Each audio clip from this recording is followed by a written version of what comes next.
What is in the position of a person who misses the congregational Eid Salaah, what should he or she do in this case? If a person misses Eid Salaah, then he should offer the Eid Salaah.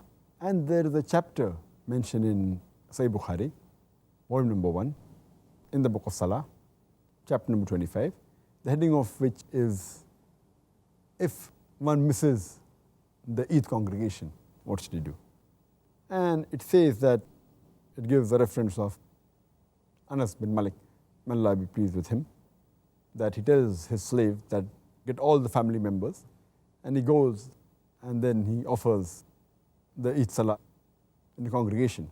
So all those who miss the Salah, whether men, women, they should offer it as soon as possible, and they can do it the same way as it was done earlier. And further it's mentioned in Sunan Abu Dawud, volume number 1, in the book of Salah, Hadith number 1153. There were a few people who came to the Prophet, peace be upon him. They came riding, and they said that yesterday we had seen the new moon. So the Prophet commanded that break your fast and offer your Salah tomorrow. That means at the time where the Prophet was living, people hadn't seen the moon, so they continued fasting the 30th day.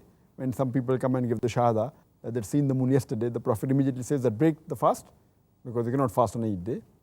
But since the time for Eid Salah has gone, offer Eid Salah tomorrow. That means if for certain reason, if it's a genuine reason, Eid Salah could not be offered, or you can even offer the next day. So this is the ruling as far as the person misses Eid Salah.